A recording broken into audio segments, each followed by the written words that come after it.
Welcome, everybody, to episode 64 of UnHacked. We're here to help business owners navigate the chaos of cybersecurity and come out hopefully stronger, smarter, and potentially more secure, right, Bryan? Once in a while. Every day. That's the hope. I'm excited. Today we have a special guest, Jolie Grace Wareham, CEO of Protosec. And Jolie, go ahead and say hi. Hello. But full intros are coming later, so that's all you get to do is say hi right now. We're going to talk about we're going to talk about vendor risks today, which because it's not enough that we have to protect our own companies, our own clients, our own data. We got to worry about the people that we are giving access to our systems, and we have to worry about really just if they're protecting themselves so that they don't come in and fool us. And that's the story we're going to tell today. But first, let's do some quick introductions. I am Justin Shelley, CEO of Phoenix IT Advisors. I help companies use technology to build their wealth, grow their business, and then protect that asset, which is usually our biggest asset, from the likes of the Russian hackers, the government fines and penalties, and those attorneys that like to sniff around if we do get breached. There's never a lack of threats out there. So that's what we're here to protect people against. And I'm here, as always, with my good friend and loyal, faithful co-host, Bryan Lachapelle. Bryan, tell everybody who you are, what you do, and who you do Excellent. it for. That sounds like a dig at Mario if I've ever heard one. Just kidding. My name is Bryan Lachapelle, CEO of B4 Networks. We're based out of the Niagara region in Ontario, Canada, and we help business owners remove the frustrations and headaches that come with dealing with technology, and we do it in a way that is essentially becoming a little bit better every day, improving every day, and just being on the journey of either cybersecurity and or improving our businesses. Absolutely excellent. And I don't know, you said something about a guy named, what did you say, Mario? Some guy Mario, yeah. I don't know what you're talking about. If that's important, clarify, but otherwise we're just going to move on. We'll move on. Listen, I'm pissed at him. He's sitting on a beach. He's sending us pictures from this beach in Egypt. Like he's trying to be all sexy, He's got his whatever. And I'm just like, you bastard. And by the way, I'm packing my bags because I'm heading to that beach. Mario doesn't know this, but I actually got access to his credit card and I bought myself some plane tickets and stuff. So beautiful. I'm heading over there to see him. Yeah. Perfect. You guys are welcome to come along as well.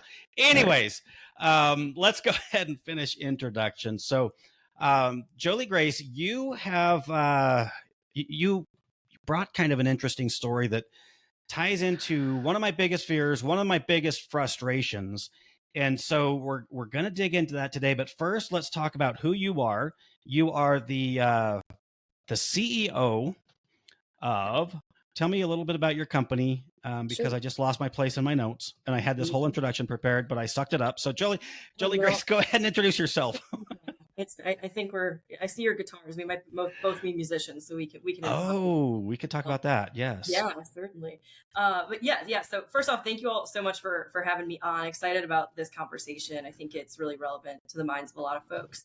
But yes, I'm Jolie Grace Wareham. I serve as CEO of Protosec, and we are a cybersecurity advisory firm. And so what that means is we do a lot of business coaching. We prefer that term over consulting for a few reasons.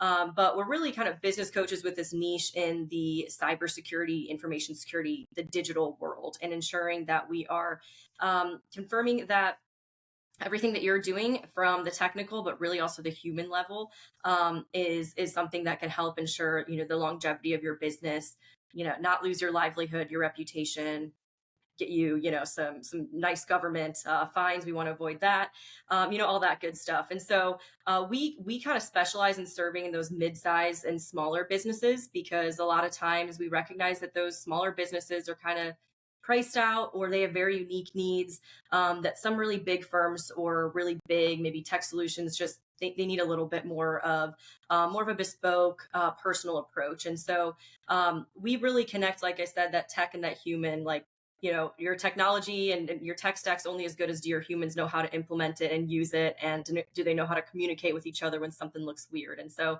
that's a little bit about what we do.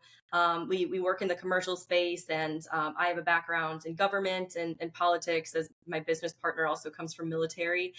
So we really approach everything that we do from a national security, global security perspective, and even the smallest entities in our communities play a big part in all of that. So again, thanks for having me. Oh, I completely agree with the smaller groups that not only do they kind of get overlooked sometimes, but I believe that they also get into a place where they feel like it's hopeless. Yes, because they look at the big companies, and we talked about this on last week's episode, where they seem to have endless resources financially, manpower, HR, all that, and yet they still get hacked. And it's like, well, if they can't figure it out, what hope do we have? So exactly. However, sometimes it's the small businesses that can kind of, proof of concept different cyber operations, and the big companies can really learn a lot. But a lot of what we do comes from education and empowerment. We as business owners, I know you all talk a lot about, when you're a business owner, you wear all these hats, and sometimes this one feels really daunting, and you don't have to do it alone, and you can truly feel empowered to be stewards of your own security and ultimately longevity of your business. So, yeah. Tell me a little bit about the company. How long have you been? Are you the founder? I know you're a CEO. Did you found the company? Yeah. So my business partner actually brought me on. So I guess ethically, legally, I can be considered a co-founder. I was around when we got our first operating agreement, but I'm not going to steal his thunder and call me founder. But I actually got to know him through some work that I was doing in the electoral space. I come from electoral politics. It's one of my past lives.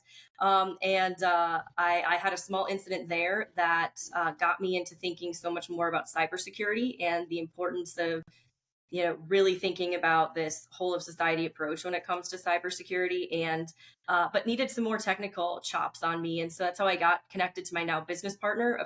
Mutual friend connected us, pulled him onto that project, and ultimately he pulled me onto his company. So he had found it. We really had this shared thinking about who's not being, talked about, who's in what we would call maybe a cyber coverage gap. And they have important things that they're contributing to society. How do we help them? And so he had gotten the concept and then brought me on pretty early stage. And it's been a lot of fun. I've been part of the business, I guess, officially since about early 2022. And we've been growing really since then. It's been a fun journey. Nice. Excellent. All right, Bryan, any thoughts or questions before we move on? I actually do have a question, because I read through your profile, read through some of the information you have, and you talk a lot about making cybersecurity more human. Yes. And I'm curious, because a lot of the people that we deal with on a day-to-day basis are business owners, and they don't often get what we do and how we do it. What does that mean in practice, and why do you think so many small businesses still see it as just an IT issue versus an everybody issue? No, that's such a good question. It's something we think and talk about so much.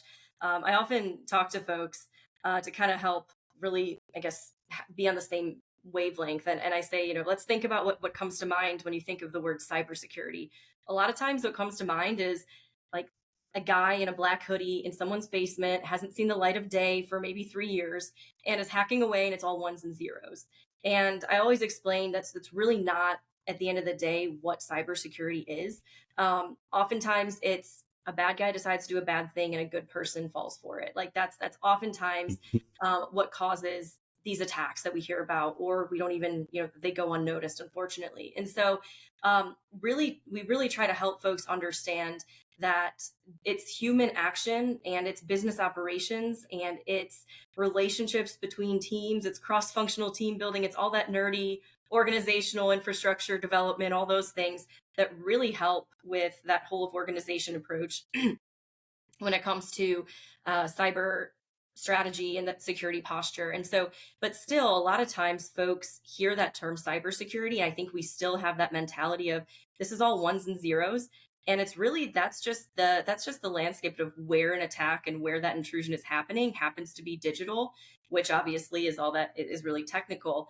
And I think over time, hopefully people will start to understand that it's really humans are really the ones that cause and kind of enable the ability of attackers to do an attack. And so I think it's interesting. I think one of the biggest misconceptions I hear is that cybersecurity equals IT, and it's that Venn diagram. There's a Venn diagram. There's a lot of overlap, but it's definitely not the same thing. I know I was talking to an orthodontist a few months ago, and I was talking about her cybersecurity. She's a small practice, and she's like, "Well, we have IT," and I'm like, "Wait, no, that doesn't necessarily mean you have cybersecurity." And there's some great, IT providers. I mean, y'all work, in this space. I work in this space. We know people that are doing great work, but sometimes those things are conflated as the same. And I often explain to people that it can't just be something in your IT team, your operations team, your HR team. They all need to be engaged. At the end of the day, it's a lot of policies, it's procedures, it's knowing how to read things. And so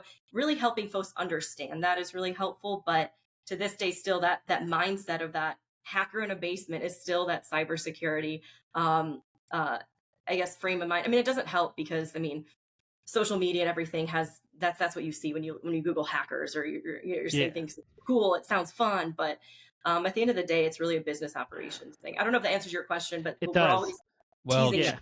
Jolie Grace, I'm going to interrupt right now, and because I'm taking a lot of offense to what you're saying because of our current logo, which I did get AI to design. It's cool. The way exactly what you're describing. Like, yes, Justin's logo is not what cybersecurity is all about. I'm just kidding. No. But I'm staring at that as you're talking. I'm like, she just described UnHacked's logo. Yeah. I actually appreciate you bring that up because that is the thing that's catchy, right? It's interesting. It's exciting to look at. It's great for branding, but it has to be, the tip of the iceberg. And I think that's where a lot of business owners stop. They think, oh, that's something, and it's also intangible, that somebody doing. Oftentimes they're doing it around, like, across the world, and it just feels intangible. But I appreciate you bring that up because it's the thing. There's a reason for that because it's cool. It's exciting. It's what gets you thinking and looking. But it's what I'm going to be for Halloween too, just so you know. I've got a custom costume being designed as we speak. I love that that you brought that in, like the way that you described it, because I often present in front of groups, and one of the things I talk about when I'm presenting in front of groups is cybersecurity. The first question I ask is, who's responsible for cybersecurity? Yes. And often I get the answer, the IT person, this and that. By the end of my presentation, the entire presentation is geared towards everybody is responsible for cybersecurity, especially the leadership. It has to be top-down approach. And the people that are breaching us, the people that are attacking us, they aren't people sitting in a basement. In most cases, they're large organizations, 100% geared and set up to take advantage of other businesses. They run their operations like a business. And the faster people can get that message across, that it's not just somebody sitting in a basement doing it for kicks, and that it's, they're out there trying to get dollars and cents from all of us, and it's a numbers game. Lucrative business.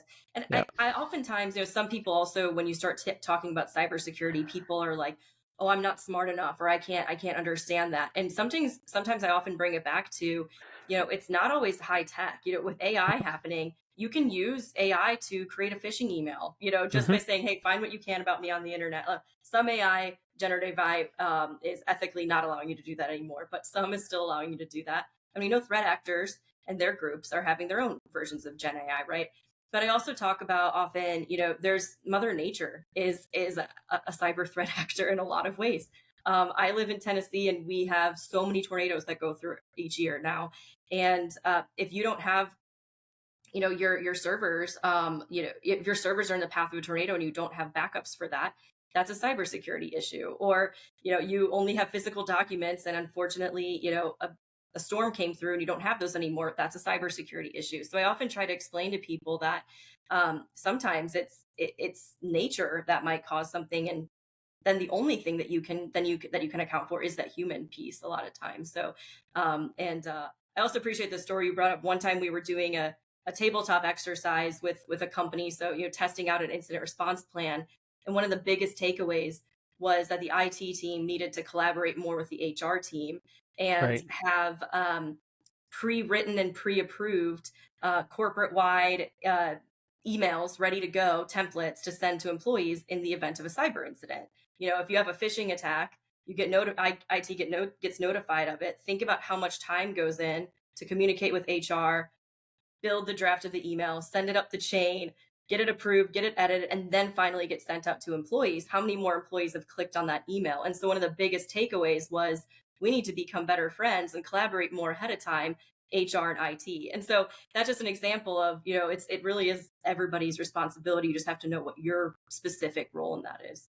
Beautiful. I think HR needs to be involved a lot in cybersecurity, probably as much as or more than any other department in an organization. It is an HR function, at least as much as it's an IT function. I totally agree. Of course, now it's climbed clear to the top. It's a C-level function, but it's like all of this stuff has to be living together and getting along. Certainly, So especially from a cybersecurity awareness training component, yes. a lot of people don't want to do cybersecurity awareness training because they think it's not important, and they're the ones who are the most likely to get breached. And so from when I talk to my clients anyway, I always talk to them, you should treat cybersecurity training like you would health and safety training. If they don't want to do it and they refuse to do it, it might be time to walk them out the door because they're going to be a bigger threat to your company than not. Right. So. Right. That's an existential threat to your business at that point. And I think also when you show that even the C-suite is doing those trainings, that's a really great, thing for the rest of the business. I know I used to work at Vanderbilt University, and they did a really great job of having, really keeping track of who's done this, who hasn't, and really putting that pressure on everybody. But they also really did a great job of showing, hey, our executives are doing this too. We take it seriously. And so that was really cool to see from my perspective as an employee and also someone in this world. So.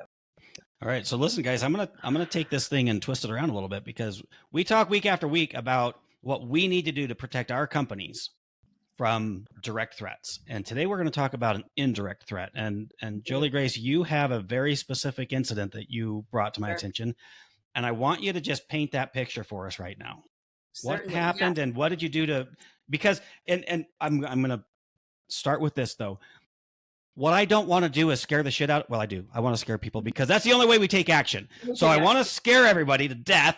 And then I want to bring it back to what are the things that we can do to protect against this? Right. So with that, take it away. Certainly. Yes. No, this is a really interesting story. Earlier this year, our business received an email phone. We received communication from a business, and we are under, like I know Justin, we talked about, we're under an NDA with our this client as well as we are with many clients. So if I'm stumbling around any words, I'm just trying to be careful here. But so this was a client, and they reached out to us, and they had been navigating an issue that actually was caused by one of their vendors. So we actually they reached out to us, and ultimately they were telling us that some money went to the wrong place. And it seemed to be as a result of an attack on one of their vendors. But this vendor was trying to turn it around and tell them that it was them who had been compromised. And so ultimately they wanted us to go in and do a little bit of an incident response activity there, but ultimately they wanted us to kind of go in and say, yeah, we're not seeing any sign that this was y'all's fault.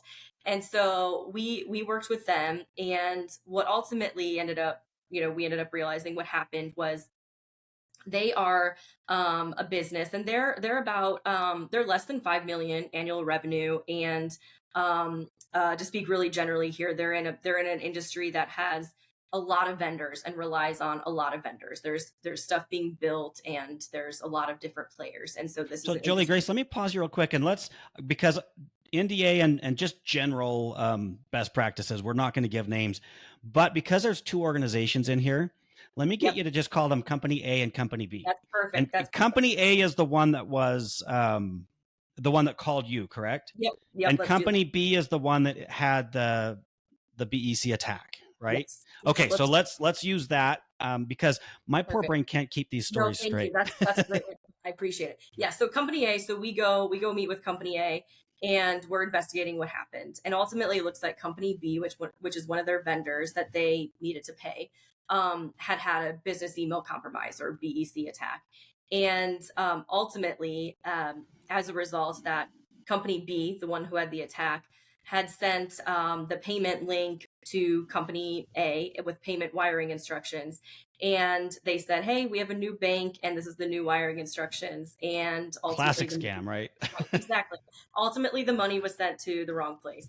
And it was actually two different companies reached out to me about very similar things in the same week. It's like, this is happening all the time, wow. Right? Yeah.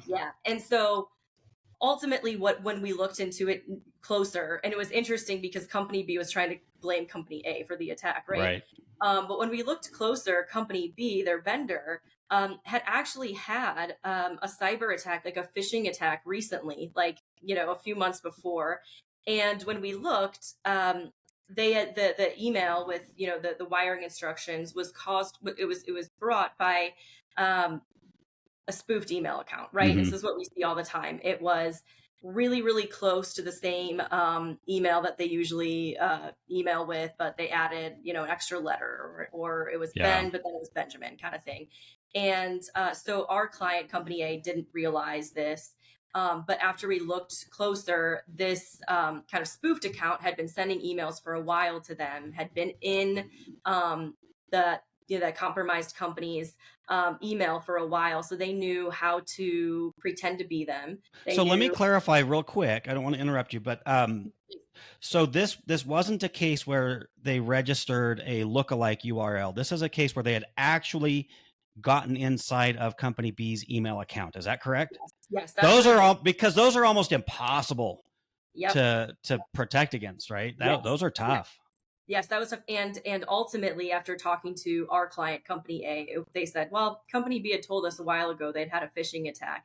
And so we knew that there had been a threat actor in Company B's email domain for a while. And so that person was then able to create a fake email and have access to, the PDFs, the work orders, whatever, and send an email that looked really, really obvious, really, really clear and believable to Company A. And then ultimately Company A did wire the money, and it went to the wrong place, but then it was not their fault because ultimately then the bank, it actually then became a question. This was out of our kind of domain with review of this situation, but eventually it kind of also became the bank's they didn't do their due diligence, it looked like. So the bank didn't really. Yes, and did the bank take any ownership of that? Because they don't usually. So when we had been engaged. I need to reach back out because it was kind of a TBD. Okay. And I actually need to go reach back out and see how that ended up. But it was a situation where the bank, was trying to be careful and not take that responsibility. But yeah, that was the kind of situation. And so what was the unique thing here was Company A, our client, was aware that Company B had a phishing attack recently. So all signs pointed to, it was their fault, but Company B was still trying to blame them. Right. And so really that's kind of why we were brought in, was to kind of clear their name in a way. Mom, he did it first. No, they did it first. Exactly. You had to play that game. So, but anyway, I know that sounds really probably abstract and opaque. No, not at all. That's perfect. And situation correctly between Company A and B there. Yeah, the problem is I didn't introduce Company R, which was the Russian hackers. Yeah, exactly. I should have, because that's who got the money. That's who was the bad actor. That's who was really the problem here. Everybody else is a victim. Right. I mean, it truly is. I mean, and this is a company that's less than 5 million annual revenue. They had 3 full-time employees, or they have 3 full-time employees. And, they're trying to do their operations. They're a lean team. They're trying to get everything done. Everyone's wearing multiple hats and, doing multiple roles. That vendor was probably in a similar situation. And so this just really slowed them down operationally. They had to spend hours with us figuring this out just to kind of clear their name to this vendor too. And so what was the dollar amount? Did you already say that? And I might have missed it. No, or can you not say that? Go back. Yeah, I'd have to go back, and I don't actually have that document on me. Okay. But it was for completion of a project, so it was pretty significant. Okay. It was a pretty significant amount. We're talking at least 5 figures and maybe 6, right? I mean, it's up there. These kinds of things. Yeah. Okay. Yeah. Okay. Lots of money, especially for a small lean team. Yeah. Exactly. Yeah. So that was an interesting situation, and it was they're a great team. We was really entertaining because just hearing about the little bit of the drama of our vendors trying to blame us when they clearly had a phishing attack 3 months ago. Someone's been in their systems. Like, it was so obvious to us. But I think it shows just how much, when you're in that fog of war, as we call it, when you're in the middle of an incident, you want to blame, anybody except yourself. And there's ego, there's embarrassment, there's fear, there's anger, all that.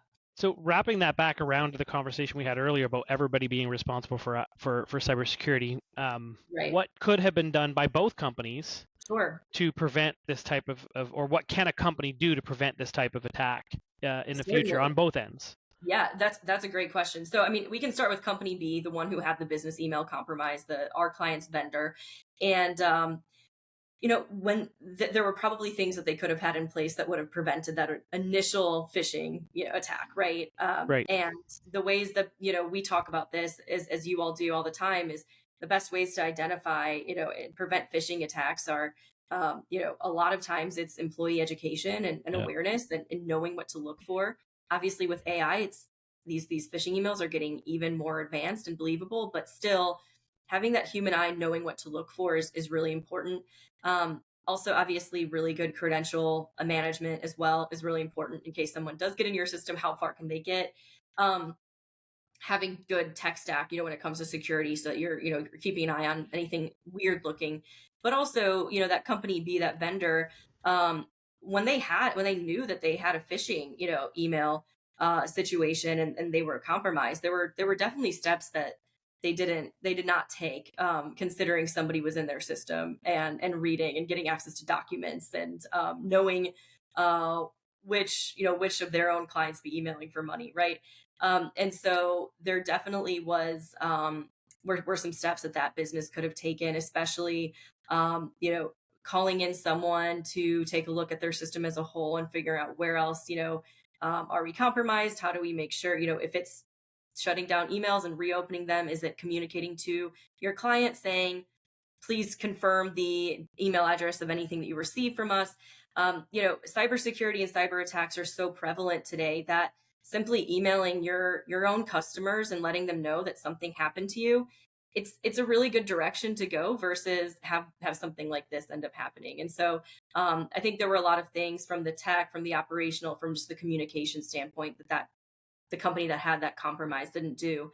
And then from our point, from our client's point of view, there were a couple things that, looking back, definitely they could have done. We talked about how company B, who had that one of their email addresses had been spoofed, and how they had created a fake email saying Ben versus Benjamin, or added another letter to the name or something. We know that when you send an email or you receive an email from somebody that you email regularly with, you get a friendly name, right? And so when you get an email, it just says the person's name versus the email address in whole. When our client went back and looked at those emails, they realized that it was the whole email, had been written out versus that friendly name. And so I'm not sure if y'all's listeners are familiar with that concept, but like when you get an email from your mom, it says your mom's name versus her full email address. And the same thing goes with people that you email a lot. And so keeping an eye on that is actually a really big tell. You say, oh, I think I'm getting this email from Ben Jones, but it's saying Benjamin.Jones. Whatever. And that's unique, so keeping an eye out for those things. But also, if there is ever you get an email that says, hey, we changed how we wire information or wire finances, just pick up the phone and call your contact at that company and just make sure. In this day and age, no one's going to think you're silly for doing that. They're actually going to appreciate you and maybe want to do more business with you. And right. So just those things of, if anything, keep your, stay diligent, keep your eyes open. If anything just looks a little off, just pick up the phone and call that person and say, hey, was this actually from you? That's a perfect example of a cybersecurity solution that has nothing to do with technology. It's completely right, exactly. 100% process driven. And in fact, that's the recommendation we make to our clients, is you should never change payment information without verifying it by telephone with the number that you have on file, so that there's no accidental, putting a different number there in the email or anything. Yep. Oh, certainly. I mean, I appreciate you brought up that different phone number too, because call the number that you have for that person, not whatever they put in that email, right. Because I don't know what the current statistic is. A couple months ago when I was checking, I think it's you only need 3 seconds of someone's voice to clone and do deepfakes with 87% accuracy, and that's only going to get better. So that's just wild. And so really make sure you have personal phone numbers, work phone numbers, whatever you need for the people that you communicate with a lot. Yeah. Well, fun fact, I'm not really here today. You're never there, Justin. Never. Never there. Have a whole. I mean, this is a crazy world we live in. One thing that did come to my mind, though, did you mention, I think you said that Company B actually had the company R got into company B's email tenant and Yep. created a new mailbox. Is that right? So I'm trying to remember exactly. This was several months ago. So I don't want to miss quote the story here, but it was either that or they either created a whole new mailbox or they created one that was almost the exact domain. Okay. I would need to go back. We had very limited access to company B's information because they were not your client directly. So Yeah. I had a case like this, and actually company B in my case did hire us to go in and investigate. So we had full access to both sides, which was great. Oh, fascinating. And Okay. and we did find that the threat actor, company R, aka the Russian hackers and bastards, they got in. They didn't create a new mailbox, but they created rules. So this happens a lot, right? So they're sending emails out, which that email will always live in, if I were to get breached, it would, somebody send it on my behalf. I can go into my sent email folder and it'll show up. And then when somebody responds to me, it shows up in my inbox. So the bad guys will go in there and create rules to delete those or push them somewhere else. So that's what had happened in this case. And whether they did something like that or they created an inbox but if they were living inside of company B's, assuming Microsoft 365 tenant or whatever email service they use, you can set up alerts so that anytime something changes like that, it will alert. It should alert your IT team. It should alert management. Hopefully multiple people should be alerted anytime something suspicious like that happens. Yes. Yeah, it's often a skip the send box configuration. Yeah. Yes, that's something that even the smallest of businesses can have toggled on. It's just a matter of, do you know how to toggle that on to get that alert, and do you know that alert exists? But yeah, that's huge. That sounds like an interesting situation. You were able to see kind of both sides of it and check. Yeah, it was, and it was not a good outcome. The company B, in my case, they were out of business. They hired us. We did the investigation. We knew what had happened. We mitigated it, but they did not recover. That company didn't. So within, I think it was like 6 months, they terminated our agreement because they couldn't afford it. And I mean, we're talking a few $100 a month. This wasn't even, it was more like a charity account for us. And they couldn't pay that. And then next time I checked up on them, their doors were closed. So this stuff is devastating. And, you're talking about, these are small, lean companies. They don't have the kind of money to throw around. Five figures, in the grand scheme of things where cybersecurity is concerned, that's a small number. 10,000, 50,000, 80,000. These are the small numbers. And most of us can't afford that. Right. So, we had an episode a while back where somebody actually came with a formula for the ROI on cybersecurity. And I love that because we don't talk about that. We talk about it as a sunk cost. The best case scenario is you get nothing for the money you spend on cybersecurity. Right. Well, except that what you do get is hopefully you're at least mitigating and hopefully preventing those devastating losses and the end of the company in a lot of cases. Oh yeah, I think the stat is 60% of businesses that have a cyber attack are out of business within 6 months for small businesses. I mean, that's just sad. I was sharing that. Jolie Grace, 87% of all statistics are made up on the spot, including this one. I know it is. I just have to tell that stupid joke. It's but I actually think it's interesting that ROI. It is so hard to formulate because there's so many intangibles that come from improving your security posture. Like, yes, we can take that. Okay, what's the percent chance that you're going to have a cyber incident? What's the cost of that? Okay, now we can have a risk, scored all of that. But in addition, when it comes to cybersecurity, like we were talking about earlier, it's such a whole of organization approach if it's done well, and it's something that forces your business to work together cross-functionally. You're, in a way, if you are doing cybersecurity correctly, and who knows, I don't want to say that term because it's changing every day, right? Yeah. But if you're doing it in a strategic way, if you're doing it strategically, I love that term. Yeah. You're actually practicing your business's chops when it comes to working cross-functionally or knowing how to communicate with each other, or you're actually empowering different members of teams to speak up when they see something wrong. And the next time that something maybe ethically is looking bad, it's not a technical thing. Maybe they're going to speak up and you're going to save your business from a scandal. Like, who knows? Across the board, your business will come out better for it. There's a return on that. And you should be able to use this to position yourself in marketing as well. I think if you're doing good cybersecurity and not holding that out there to your clients, you're failing yourself. Oh, I could not agree more. I know we're always talking about, hey, we're not just coaching you on, your cybersecurity. Let's coach you on how you're going to use this as your marketing tool. Absolutely. Right? Yeah. Especially new ventures with seeking funding too. Yeah. Bryan, you've got to have some thoughts. You've been quiet for way too long. Yeah.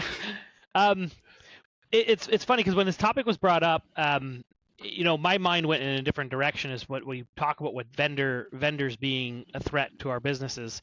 I see a lot of clients in our industries that we're dealing with that they have access to our client systems, or they want access to our client systems to maintain their line of business application, to maintain maybe a specialized unit or a specialized system, especially in manufacturing. Maybe there's a PLC or there's some manufacturing line that the vendor wants to continue to have access to. And we're seeing a lot of companies give unfeathered access to that system to that third party, which means now that third party is effectively embedded into their internal network. Where do you see, and what would you recommend to a client who is providing external access to their internal systems to a third party? What are some of the things that they should consider and or put in place to mitigate that? That's a great question. Yeah. Are you posing that to me or Justin or both of us? You're up first, and then I'm going to tell a story. So, okay. Well, I'll say a few bullet points here. I think I think that's a great thing that you're talking about, especially with there's just so many different plugins. I mean, for instance, with our business, we have a CRM, and I wanted to connect with the other things, that other tech that we're using. And just from my own perspective as a business owner, I'm always like, do I want these things to talk to each other? Do I want this to be in my email? Do I want this? And I think that's the biggest thing that I encourage business owners to have, is that questioning mentality always. Like, you should always be questioning things. In addition, always question when things are free, right? I know we talk about things are really free. Data is valuable, right? But I think really understand the ins and outs of the security features of anything that you're getting into your data. And you know what? Sometimes that takes a lot of time. It takes a lot of expertise. There are people like us who can, obviously, who can help kind of tease through those weeds. But don't just give access to your information or your data or your networks just because it's convenient and because it sounds like a great tool that's going to speed you up. Because guess what? If you have a cyber attack, it's going to slow you even more down. And so really, I think the biggest thing is ask those questions, dig into, is this company reputable? Ask some cyber folks or IT folks that hey, I'm thinking about using this. But also, a lot of times, the default with a lot of these things, or it's either give all my access, or you have to actually choose which pieces of your access you want. If you are deciding to, work with a third party and you've done all your due diligence of thinking through what are their security practices, have they had any incidents recently themselves? What are the folks in my network saying about them? Give it the minimal amount of access that you can, right? I mean, that's the same as, in your business. Do I give everybody in my company, all employees, access to our financial statements? No, you don't, right? And so it's the same thing with a vendor. If you do decide after you've done all your due diligence to, give some access to a vendor, then you do as little as possible. And also think through, from a business perspective, who's getting to call those shots about how much access being given. Not every employee should have access. That should really be something that your security folks are keeping an eye on, and not allowing certain third parties to come into your environment there as well. But certainly. Done. Okay, so now my blood's boiling. This is an ongoing, potentially never-ending saga with a vendor. I had a client reach out. They wanted this integration done. I'm like, all right, put me in touch with them. and we had a scheduled time. I get on the call and they're like, "Hey, you got to remote me into the server." I'm like, okay, what are we doing? We're installing software. Oh, so I get them onto the server, and first thing that pops up is this is a medical situation, so it's a BAA agreement. They want me as the third-party IT guy to sign. I'm like, I can't do that, guys. Come on. So I shut that down. I called the client back. I'm like, listen, we've got to do some due diligence here. They agreed. And so I initiated a full vendor assessment. And first thing we do is we go through and like, hey, I need to know who to talk to, first of all, because we're going to need these documents. We need to know your policies, your procedures, where the data lives, who has access to it, what you do with it. And they're like, we'll get back to you. Next, I hear from the client, what's going on? I'm like, I don't know. They're getting back to me. So I call them back up. I'm like, hey, where is this? Oh, we just need you to sign an NDA before we can give you any of that information. And by the way, this is the short version of the story. So I'm like, sure, send your NDA. We'll sign it. A couple weeks go by. Client, hey, what's going on? I'm like, I don't know, waiting for an NDA. Get back a hold of them. We're running up the flagpole. We're trying to get the NDA figured out. What? Okay. So then weeks later, I finally get this NDA, and they're like, all right, let's schedule a time to install on your server. I'm like, you still haven't gotten me any of the information I asked for.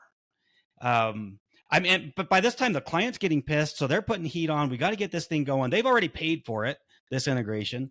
And finally it's just like, okay, I guess we're going to skip security on this. And you guys have to understand the risks. I'm not the one making decisions for you. I'm advising. So we're like, all right, we're going to push through. We're going to go with the integration. So I schedule it, and they're like, well, we don't have that integration anymore. We have to custom build one. And to do that, you need to give us unrestricted access via TeamViewer that stays on all the time for 4 weeks. I'm like, the fuck we are. So that's where it's at right now. And I'm just like, every time it's a different thing. They won't give me anything about their security posture. They're not SOC 2. They're not like, they don't have anything at all that they can give me to, and they want me to just light up TeamViewer and walk away and close my eyes for a month on a production server in a production environment. I mean, this is just insanity. I don't even do that with my own technicians. I know. It's crazy. So I don't know that I might piss these guys off, my client, enough that I lose the client over it. I don't know, but I can't put my name on that. I am not lighting up TeamViewer for 4 weeks. And they're like, well, we're going to use a complex password. I'm like, oh, whew, no bad guy ever thought of that. Thank goodness. Jesus Christ. So vendors are dangerous. And the problem is they're making some really big promises that the client wants. The outcome is worth the risk in their view, but it's because they don't understand the risk. Yes. That is my current situation with vendors. Right.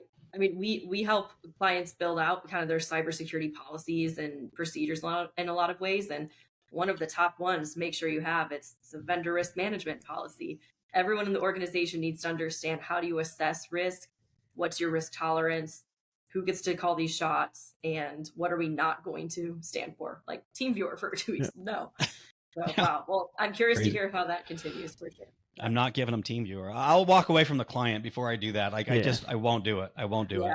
I remember once, and I'll make the story very short. I remember once we were called in to an organization, and they couldn't figure out why the parking software wasn't working for paper parking. The thermostats were going all up and down, like the temperature was changing. Turned out that the vendor who installed the HVAC system wanted to be able to remotely access the system. It was a medical facility, and so they installed a rocket hub, which is basically like a wireless modem, installed it and connected it to the network to give themselves access to the HVAC system. Well, the criminals, the hackers, were able to get in through the HVAC system because they had exposed it completely to the internet without a firewall. And they were changing the temperature, and from there they were able to bounce into the rest of the network because the unit was on the network. And so just goes to show you, an example of a vendor who had all the greatest intentions of the world, not understanding how technology works, doing something that will benefit them, but not looking at the bigger, wider picture and not involving, IT, Right. and giving themselves remote access to something that they never should have had access to in the first place. Now, this happens all the time, right? Somebody says, "Oh, I need this," and they just plug it into the network as if there's no rhyme or reason why they need to consult anybody else. So, Wow. yeah. Unfortunate. Jeez. There's so many of these stories out there, right? I know. Yeah. It's like we're at the end of time here, but we could go on for days. On that note, though, let's go ahead and kind of wind things down.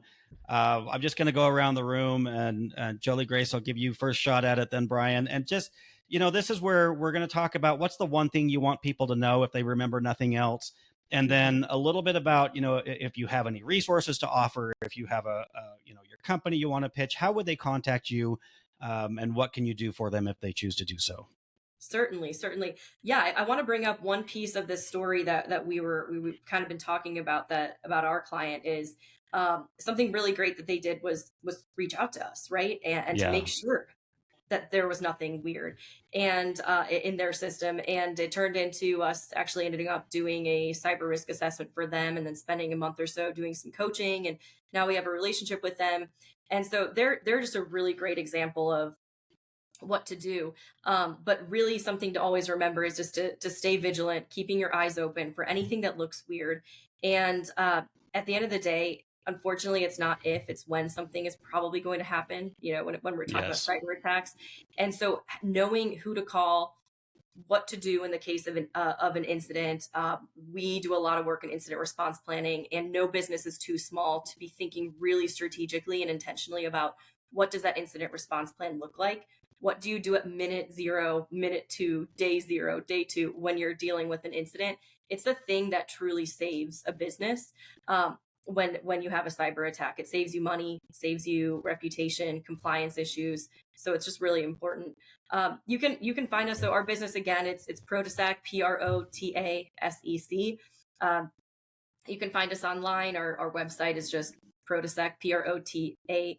I'm going to spell this wrong. PROTASEC.com. I feel like I don't spell out my own company that often. And you can also find us on LinkedIn, Instagram, things like that. Again, I'm Jolie Grace Wareham. You can find me on LinkedIn. I'm always happy to chat. And, let's just, what we're trying to do is at the end of the day, we're trying to build resilient communities. And it takes all of us, and it takes all of us inside of each of our organizations to do that. So thanks for having me for this conversation. You're welcome. And whether you spelled that name right or wrong, the good news is if anybody listening, if you just go to the show notes of this episode right there on Spotify or Apple Podcast or wherever, that link will be there. You can just tap on it and go to the website. So I do that for everybody that joins us on the show, including you, Bryan. Bryan, what's your final sign off? What's your what do you have to tell people? Sure. My biggest takeaway today is cybersecurity isn't always a technology problem.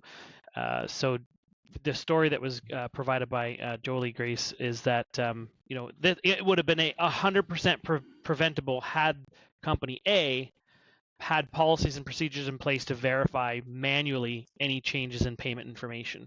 Right. And that should be the standard. That should be the norm.